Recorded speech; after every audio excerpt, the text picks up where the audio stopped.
નમસ્કાર મિત્રો, સ્વાગત છે આપ સૌનું ફરી એકવાર મારું ગુજરાત ચેનલમાં।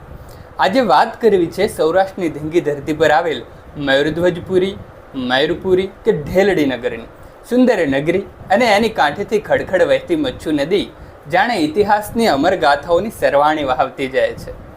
પહેલાંનું મોર જેઠવાનું મોરપુરી કે ઢેલડી નગર એટલે આજનું મોરબી કે આ તો મચ્છુ કાંઠો અને મોરબી જ રે, મચ્છુ કાંઠો અને મોરબી અને એની વચમાં એ વાંકાનેર એ એના નર પટાદર નીપજે જ રે, એ તો પાણી હુંદો એ ફેર। માંડવાધાર ડુંગરની ગાડીઓમાંથી ગળતું પાણી ભારે ગણાય અને એ પાણી પીનાર માનવીના દેહ પણ કંઈ જેવા તેવા હોય? અરે ખમીરાતથી ભરપૂર એ માળુના દેહે વજ્જર જેવા, પણ એના મનડા તો માખણના પિંડાથી એ મુલાયમ છે હો। આ તો વાત થઈ પ્રદેશ અને ત્યાંની પ્રજાની, પણ મારે તો આજે વાત માંડવી છે મોરબીનું નામ ઢેલડી નગર હતું એ સમયની। વાત કરવી છે એક બેનના મોતના ન્યાય માટે બહારવટી ચડેલ ભાઈની, વાત કરવી છે સત્તાના કેફમાં અને કામ વાસનામાં આંધળા બનેલ રાજાની, અને વાત કરવી છે સતીના સતની। મૂળ વાત તો એક જ, પણ એકબીજાથી થોડી અલગ પડતી બે લોકવાયકાઓ બોલાય છે। એમાંની એક એમ કે ઢેલડી નગરમાં રાજા રણસિંહ રાવતનું રાજ ચાલી રહ્યું છે। સવારનો સમય છે, સૂરજનારાયણ પોતાના કંકુવર્ણા કિરણોથી ધરતી પર અંજવાળું પાથરી રહ્યા છે। પંખીડા વાદળાઓ સાથે રમતું કરી રહ્યા છે। દરબારગઢમાં ચહેલપહેલ શરૂ થઈ ગઈ છે અને રણસિંહ રાવત સ્નાન આદિ નિત્યક્રમ પતાવી દરબારગઢ જવા માટે તૈયાર થઈ ગયા છે, પણ એમને સીવવા આપેલ નવી મોજડી હજુ આવી નથી। પોતાના હજુરિયાને બોલાવી મોજડી કેમ નથી આવી એની તપાસ કરવા કહી અને ઝરૂખે જઈ મોજડી આવવાની રાહ જોતા ઊભા છે। ત્યાં તો ડેલીએ એક સુંદર કન્યા આવીને ઊભી રહી, અને કેવી સુંદર તો કે ચાલે તો કંકુની પગલી પડે, હસે તો 32 પાંખડીઓ ખરે, પ્રેમના ભમરાઓ ગુંજારવ કરે, ઉગમણે વાયરો વાય તો આથમણે નમે ને આથમણે વાયરો વાય તો ઉગમણે નમે, અને જો ન કરે નારાયણને ચારે કોરથી વાયરો વાય તો ભાંગીને ભૂક્કો થઈ જાય। મૃગલી જેવા નેણ, ભૂખી સિંહણ જેવી કેળ, બારવટિયાની બરછી સૂકી વાળનો ભડકો, ભાદરવાનો તડકો ઉડાડો તો આંભમાં ન સમાય, અને પ્રેમથી સંકેલો તો નખમાંય સમાઈ જાય। ચંદ્રમાના તેજને ઝાંખું પાડે એવી અને રૂપનો અંબાર આ જોબનવંતી કન્યા ડેલીએ આવીને ઊભી છે। રાવત રણસિંહની નજર પડી। આહાહા, આવું અનુપમ રૂપ! કોઈ માયાવી મોહિની છે કે સ્વર્ગની કોઈ અપ્સરા?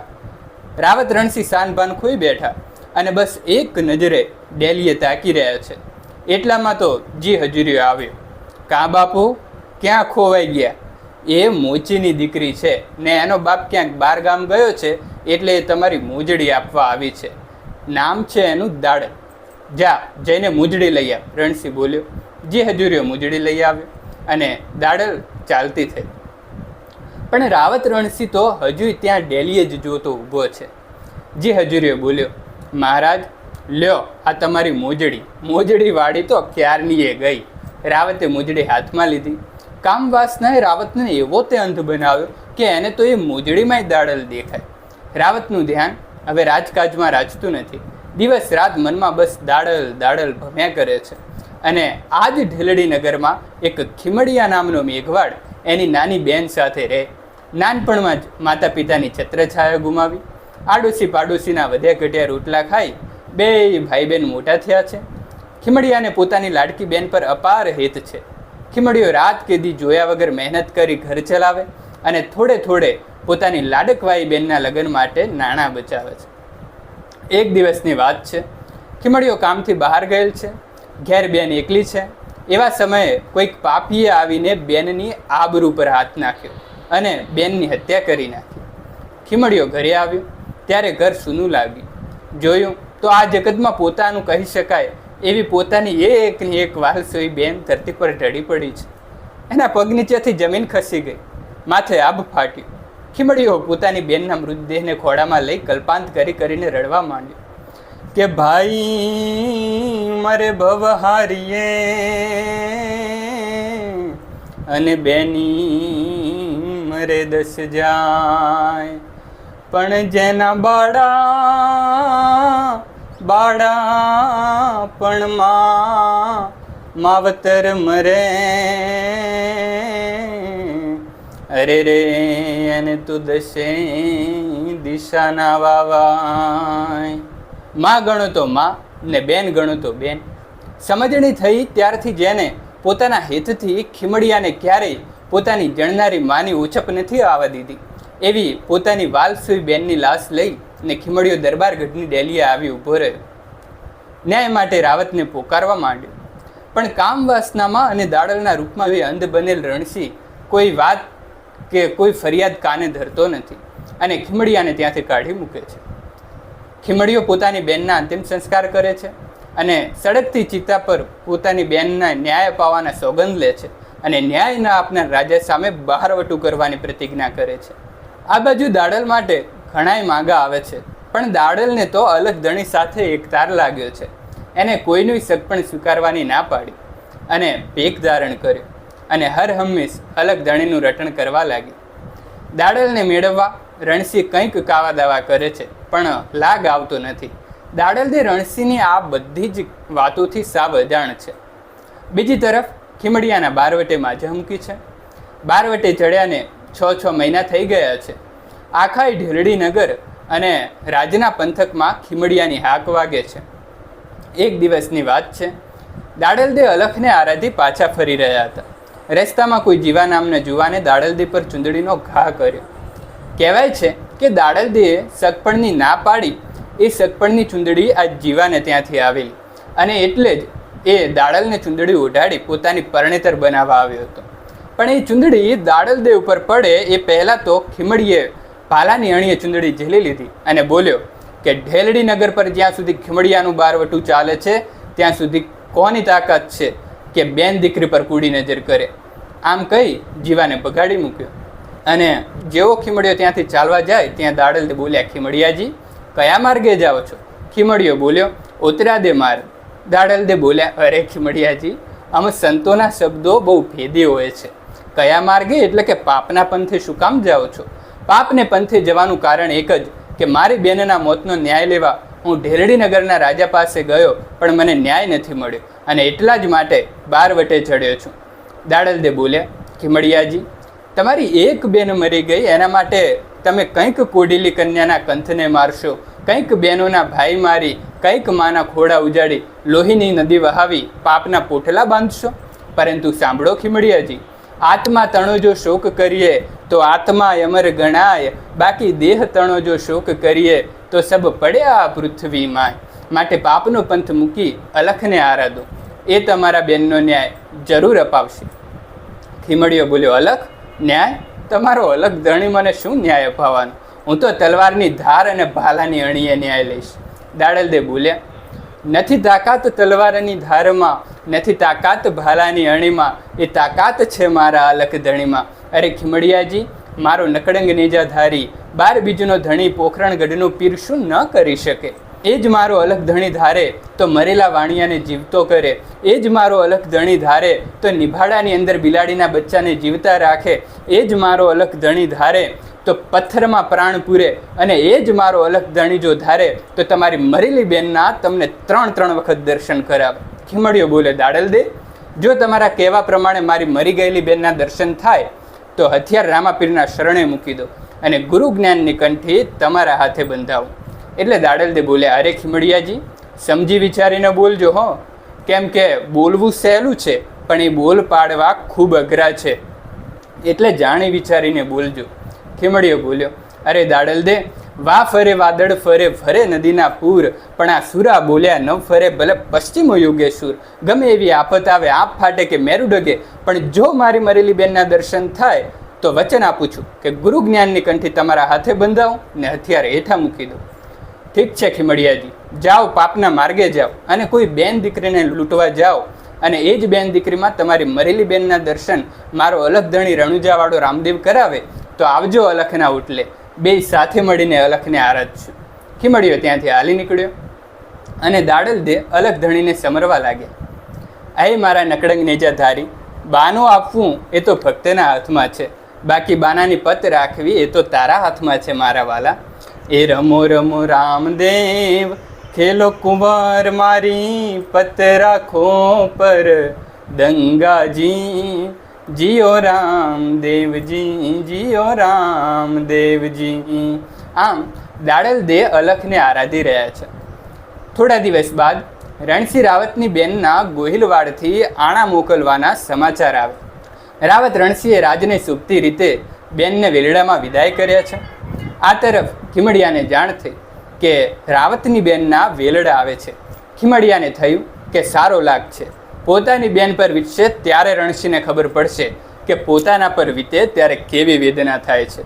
ખીમડીએ ગાડિયા રોક્યા અને વેલડે જઈ બોલ્યો, લાવ રાજબા, ઉતારી દે ઘરેણા અને મારે હવાલે કર.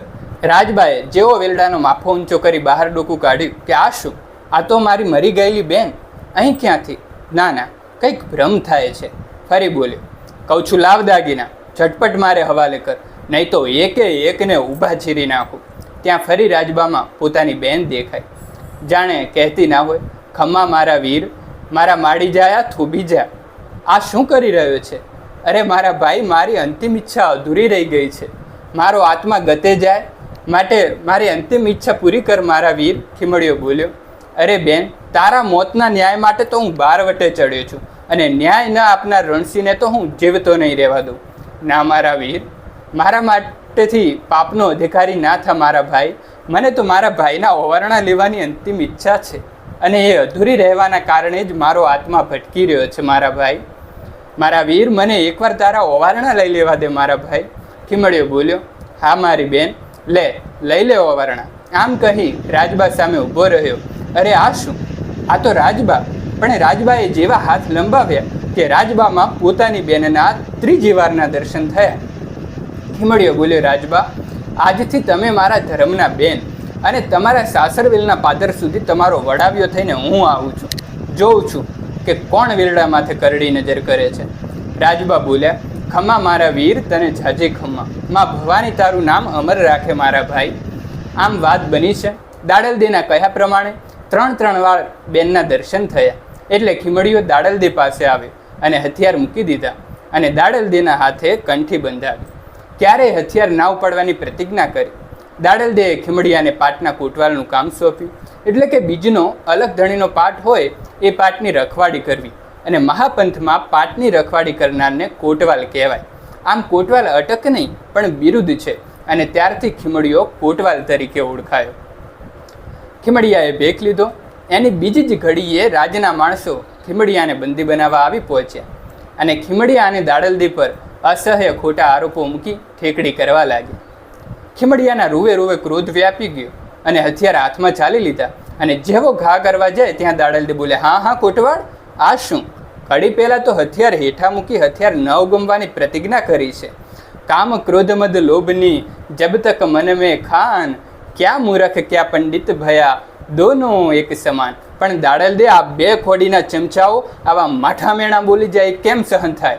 કોટવાલ, નિંદા કરે નુગરાજનો એથી ડરાય નહીં, ધરેલ સત્ય વિચારથી કદી પાછું ફરાય નહીં. અરે દાડલદે, ઘડીભર હથિયાર ઉઠાવવાની રજા આપો, એકે એકના માથા ઉતારી લો. દાડલદે બોલ્યા, ભૂલો છો ખીમડિયા, તમે હથિયાર નહીં ઉપડવાનું વચન આપ્યું છે અને છતાંય જો મેણાનો માર સહન ન થતો હોય તો લાવો, ઉતારી દો કંઠી, ઉપાડો હથિયાર અને ચાલ્યા જાઓ અહીંથી. કેમ કે પાપ કરતા વારીએ, ધર્મ કરતા હા, બે માર્ગ બતલાવીએ, હવે ગમે ત્યાં જા. તો શું આ નમાલાઉ સામે હાર માની લઉં અને બંદીવાન થઈ જાઉં? કોટવાલ, એમાં આ ડર શેનો? આયા હે સો જાયેગા, રાજા રંક ફકીર, કોઈ સિંહાસન ચડ ચલે, કોઈ બાંધ ચલે જંજીર. ધરતી માટે કોઈ શાશ્વત નથી, આવે છે તે જાય જ છે, કોઈ વહેલા તો કોઈ મોડા. માટે રામ જપો અનુરાગ સે, સબ દુઃખ ડાલે ધોઈ, વિશ્વાસે તો હરી મિલે, લોહા ભી કંચન હોય. માટે ધીરજ ધરો અને 12 બીજના ધણી નકળંગ નેજાધારી ઉપર વિશ્વાસ રાખો. અલગ ધણી સૌ સારાવાના કરશે. ભલે દાડલદે, હું રાજની બેડીઓ પહેરવા તૈયાર છું. આવેશમાં આવી મારાથી જે કંઈ ભૂલ થઈ એ માફ કરજો. ખીમડિયો કોટવાલ બંદી બન્યો, રાજમાં હાજર થયો અને રાજ સામે બારવટું કરવાના અને રાવતની બેન રાજબાને લૂંટવાના ગુનાના દંડ રૂપે મોતની સજા ફરમાવાય. એટલે ખીમડિયો બોલ્યો, રાજના સામે બારવટું કરવાનું કારણ મારી બેનને રાજ તરફથી ન્યાય ન મળ્યો અને રાજબાને તો મેં મારા ધર્મની બેન માની. છેક સાસરવેલના પાદર સુધી વડાવ્યો થઈને હું હેમખેમ મૂકીને આવ્યો છું. તપાસ કરતાં વાત સાચી નીકળી કે બેન રાજબાને ખીમડિયાએ નથી લૂંટ્યા અને ધર્મના બેન માન્યા છે. એટલે ખીમડિયાને મોતની સજા માફ કરી, પણ રાજ સામે બારવટું કરવાના ગુના માટે ઢેલડી નગર છોડીને જતા રહેવા કહ્યું. કોટવાલ પાછા સતી દાડલદી પાસે આવ્યા અને સતીને દેશ નિકાલ મળ્યાની વાત કરી અને સતી પાસેથી ઢેલડી મૂકીને જવાની રજા માંગી. એટલે સતીએ કહ્યું, કોટવાલ, મેં તમને વચન આપ્યું હતું કે બેય સાથે બેસીને અલખાર આપશું, તો હાલો હવે હુંય તમારી સાથે આવું છું. કોટવાલ અને દાડલદી ચાલતા થયા. ત્યાં સામે ચારણાઈ મળ્યા અને કહ્યું કે દાડલદે, ક્યાં જાઓ છો? દાડલદેએ જવાબ આપ્યો કે રાજાનો હુકમ છે કે સૂરજનારાયણ ઉગે એ પહેલાં ઢેલડી નગર છોડીને ચાલ્યા જવું, એટલે આ ઢેલડી નગરને છેલ્લા નમન કરી જ્યાં મારો અલગ ધણી લઈ જાય ત્યાં જઈએ છીએ. ચારણાઈ બોલ્યા કે આજે થાવર બીજ છે અને મારા નેહડે અલગ ધણીનો પાઠ છે. હું તમને વાયક આપવા જ આવી છું. હાલો સાથે મળીને અલખને આરાધીએ. સવારે સૂર્ય ઉગે એ પહેલાં પ્રસાદ લઈને નીકળી જજો. દાડલદે બોલ્યા, જેવી મારા અલખ ધણીની મરજી. સતના બેલી હાલો હરીને વાય કે રે જાય, 68 તીરથ સદગુરુ ચરણે રે થાય. નેહડામાં પાઠ પુરાયો અને ભજનની લહેર લાગી છે. અને કેવી લહેર કે ધૂણી રે ધખાવી બેલી અમે તારા નામની, જી રે ધૂણી રે ધખાવી બેલી અમે તારા નામની, અમે તારા નામની ને અલખનાય ધામની રે, ધૂણી રે ધખાવી બેલી અમે તારા નામની. આ બાજુ રાવતને દાડલદેને કઈ રીતે મેળવવી એની લાય લાગી છે. જી હજુરિયાએ વાવડ આપ્યા કે મહારાજ દાડલદે તો ખીમડિયા સાથે ઢેલડી નગર મૂકીને જઈ રહ્યા છે, પણ આજ રાત ચારણાઈના નેહડે પાટ છે, ત્યાં ભજન કરે છે અને સવાર થાય એ પહેલાં નગર મૂકી ચાલ્યા જશે. રાવત બોલ્યો, હવે શું કરવું? જી હજુરિયાએ કહ્યું, બાવાનો વેશ લઈને નેહડે જઈએ અને કોઈ પણ કારણે દાડલદેને રોકવાનો પ્રયત્ન કરીએ. ઠીક છે કહી બંને જણા સાધુડાનો વેશ લઈ નેહડે આવ્યા, પણ સતી દાડલદે બંનેને પારખી ગયા. એટલે જી હજુરિયાએ બાજી સંભાળતા કહ્યું કે મહારાજને હવે રાજપાટનો મોહ નથી, એમને ગતગંગામાં પડવું છે, એટલે એ દાડલદે પાસે કંઠી બંધાવા આવ્યા છે. એટલે દાડલદે બોલ્યા, ઠીક છે મહારાજ, લો મારા હાથે કંઠી પહેરાવ. એટલે જી હજુરિયાએ રાવત રણસિંહને કાનમાં કહ્યું કે જો આ અત્યારે કંઠી બાંધશે તો એ તમારી ગુરુ થાય અને પછી ગુરુને પટરાણી ના બનાવાય. એક કામ કરો, ખીમડિયાનો દેશ નિકાલ માફ કરો અને દાડલદેને કહો કે આમ નહીં, કાલ સવારે દરબારગઢ આવી ભર કચેરીમાં કંઠી પહેરાવે, જેથી આખા રાજની પ્રજાને ખબર પડે કે રાવત રણસિંહ ગતગંગામાં પડ્યા છે. રાવતે જી હજુરિયાએ કહ્યું એમ જ કર્યું અને સતીને દરબારગઢ આવવા કહ્યું. દાડલદે એમની કુમતી પારખી ગયા, છતાંય સતીએ હા પાડી. રાવતને જી હજુરિયો ત્યાંથી ચાલતા થયા. દરબારગઢ આવી જી હજુરિયો બોલ્યો કે બાપુ, હવે છેલ્લો લાગ છે. દાડલ રોજ સવારે ઠાકુરજીની પૂજા માટે હેલ લઈ મચ્છું પાણી જાય છે અને પૂજા કર્યા પછી જ અન્ય કામ કરે છે, એટલે કાલ સવારે એ અહીં આવે એ પહેલાં મચ્છું પાણી જરૂર જશે. તો તમારે દાડલદીને પટરાણી બનાવી હોય તો આ મોકો છેલ્લો છે, આ પછી ફરી મોકો નહીં મળે. આ બાજુ પાઠ પૂરો થયો અને દાડલદી પોતાના નિત્યક્રમ મુજબ ઠાકોરજીની પૂજા માટે હેલ લઈ મચ્છું પાણી જવા નીકળી. પાણી ભરી વળતા આવતા રણસિંહ સતીનો માર્ગ રોડે છે. સતી સમજાવવાનો ઘણો પ્રયત્ન કરે છે, પણ કામાન થયેલ રાવતને કંઈ સમજાવતું નથી અને એ સતીનો છેડેલો પકડે છે. એનું એક ભજન પણ છે કે ના કરશો કોઈ નુગરા કેરો નેડલો, આ નુગરે ઝાલ્યો રે સતીનો છેડેલો જી. એ વાવ્યા વાવ્યા મેં તો આંબલિયાના જોને બીજ રે, મારા કર મેરે આ બાવળીઓ ક્યાંથી ઊંઘ્યો જી, મારા કર મેરે બાવળિયા ક્યાંથી ઊંઘ્યા જી. અને જેવો રાવતે છેડો પકડ્યો કે સતીના માથે રહેલ એ માથાથી 1.5 હાથ ઊંચી થઈ ફરવા લાગી. સતીને થયું કે હવે આ ધરતીમાંથી જીવાય નહીં, એટલે સમાધિ લેવાનું નક્કી કર્યું. રાવત સતીના પગમાં પડી માફી માગે છે, પણ હવે બહુ મોડું થઈ ગયું હતું. બીજી વાયકા એમ બોલાય છે કે ખીમડીઓ અને દાડલદી પતિ પત્ની હતા અને મૂળ મારવાડના હતા. મારવાડ મૂકી અને ઢેલડી નગરમાં આવેલા.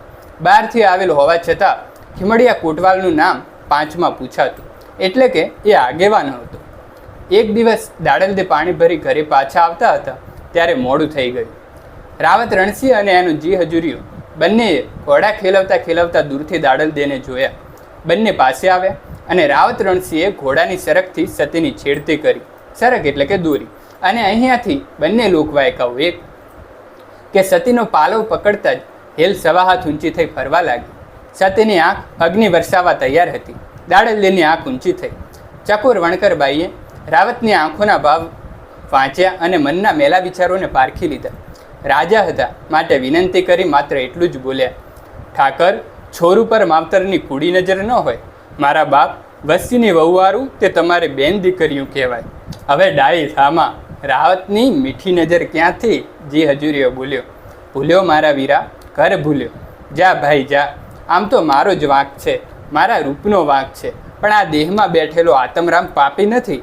અને રાવત સામે હાથ કરી કહ્યું કે આ દેહે સદગુરુની દયા તો મેળવી છે, છતાં એની કરણી ઉજળી નથી. પાપી રાવત આવા સ્પષ્ટ અવગણનાના શબ્દો સાંભળી ઘોટપણથી નીચે મોઢે સીધો ગઢમાં ચાલ્યો ગયો. દાડલદે વણકરવાસમાં આવ્યો અને ખીમરાને કહ્યું કે કોટવાળ, મારાથી હવે ઘરમાં પગ ન મુકાય. હવે મારાથી જાજુ ટકાશે નહીં. ઝટ કરો અને અહીં આંગણામાં સમાધિ તૈયાર કરાવો. ધરતી માતાના ખોડે આ શરીરને હવે સમાવી દેવું છે. પણ છે શું? ખીમડીએ પૂછ્યું. આ કાયો જોતા ઢેલડીના રાવત રણસિંહને વિકાર જાગ્યા. એણે ઘોડાની સરક નાખી આ દેહને અભડાવ્યો. મારાથી હવે જીવાય નહીં. મારતા તો નથી આવડતું, પણ મરતા જરૂર આવડે છે. ગામનો ધણી માર્ગ ભૂલ્યો, એને આપણે સવડે માર્ગે ચડાવવો છે. એની આંખોમાંથી રૂપના ઘેન ઉતરાવી કાયા માયા ખોટા છે એ વાત સમજાવી છે. ખીમડીઓ બોલ્યો, દાડલદે, ઉતાવળ તો નથી થતી ને? ના, મુદ્દલે નહીં. સમય પાકી ગયો છે. આ અંગ એવા તો વિકારના ભરેલા છે કે જેને જોતા માનવી ભાન ભૂલે. આપણે નીચલા થરના વરણ આજ સરક અડીને કાલે હાથ અડે. એટલે હવે અલખને આરાધી સમાધિ લેવી જ ઠીક છે. ઠીક છે દાડલદે, પણ થોડુંક થોભી જાઓ તો ગતના ગોઠીને બોલાવી રૂડા વડાવણા સાથે તમને વડાવવાની ઈચ્છા છે. ભલે કોટવાલ, 4 દિવસ રોકાઈશ, ભજન કરીશ, બાકી અન્ન પાણીની આખડી સમજવી. સત શબ્દના આહારે જીવીશ, પણ કોને કોને તેડાવશો? સતી, વખત થોડોક જ છે, પુગાશે ત્યાં સુધીના આરાધ કરીશ. કોટવાલ, અલખના આરાધમાં તમામ આવી જાય. નૂરજનિયાને નોતરા નોખા નોખા ન હોય.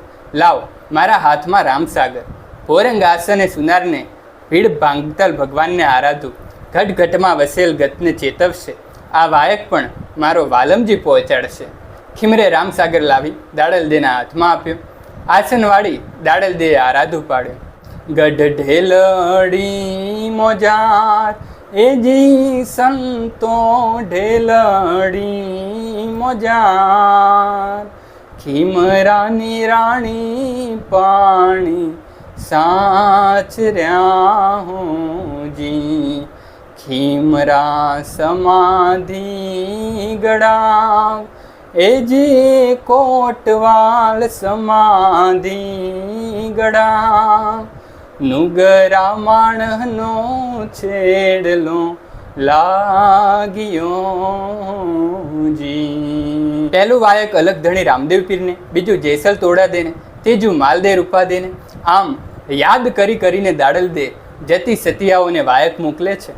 અંતરજામીની પ્રેરણાએ સિદ્ધ લોકોના ચિત્ત દાડલદેના આરાધે ઉપડ્યા અને ઢેલડીએ આવવા તમામ નર નારી ચાલી નીકળ્યા. જતી સતી સંતો ભક્તોને આવેલા જોઈ કોટવાલ ખીમડિયાનું હૈયું ગદગદ થઈ ગયું.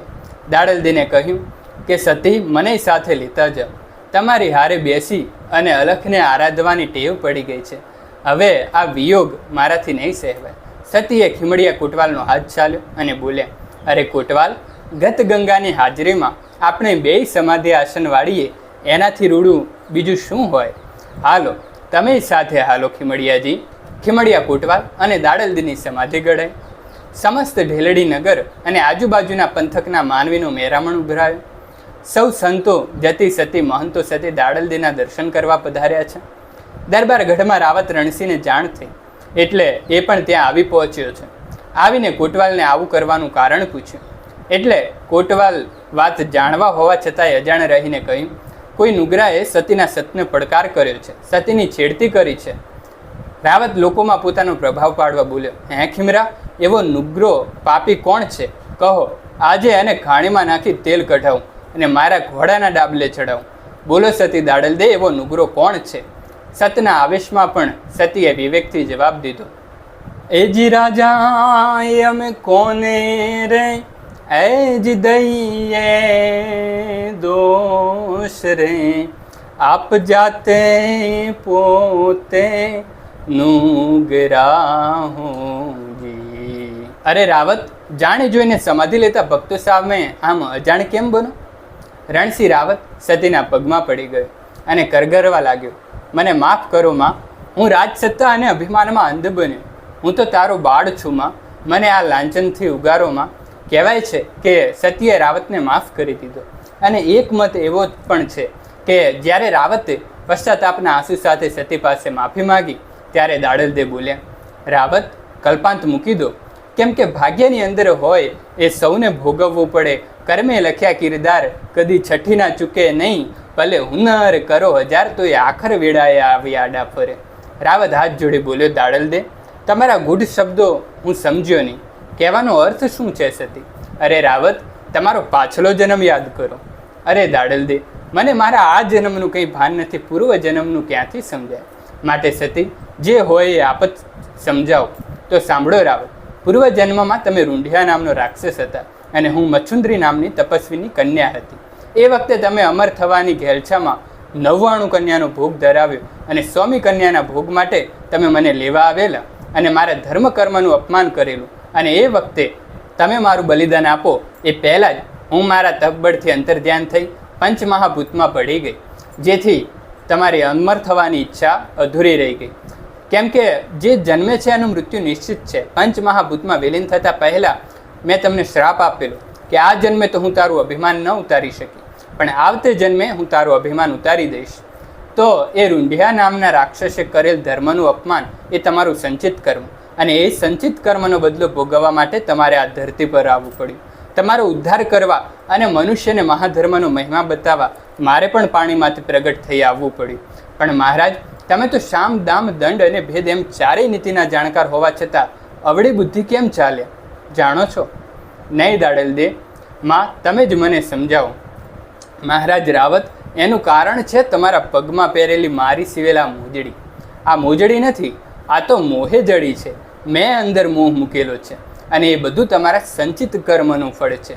ઉતારી દો એ મોજડી. તમે મારા શરણે આવ્યા છો એટલે હું તમને માફ કરું છું અને તમારા ઉદ્ધાર માટે તમે ખીમડિયાજી પાસે કંઠી બંધાવો અને અલખને આરતતા આરતતા રાજ ચલાવો. કેમ કે સંત સપૂતને તુંબડા એ ત્રણેયનો એક જ સ્વભાવ, તારે પણ બોડે નહીં એને તારે આ પરે જ ભાવ.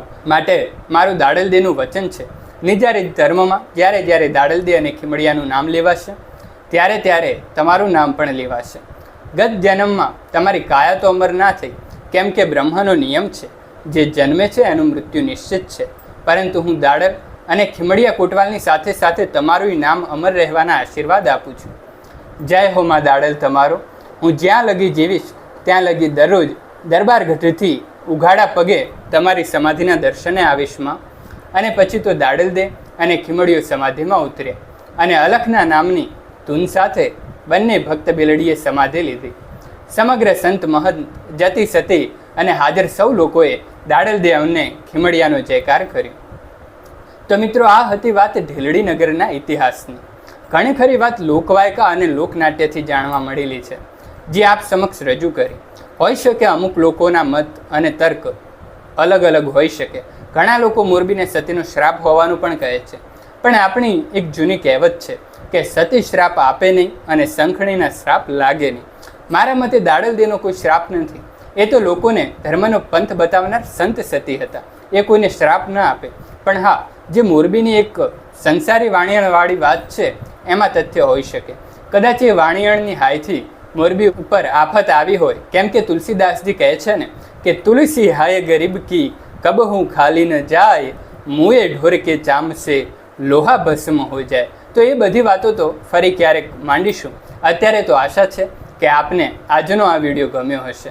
ગમ્યો હોય તો લાઈક કરો, શેર કરો અને મારું ગુજરાત ચેનલને સબસ્ક્રાઈબ કરો. આવતા વિડીયોમાં ફરી મળીશું કોઈ જાણી અજાણી સાંસ્કૃતિક, લોક સાંસ્કૃતિક, ઐતિહાસિક કે અવનવી માહિતી સાથે. ત્યાં સુધી રજા આપો. જય માતાજી.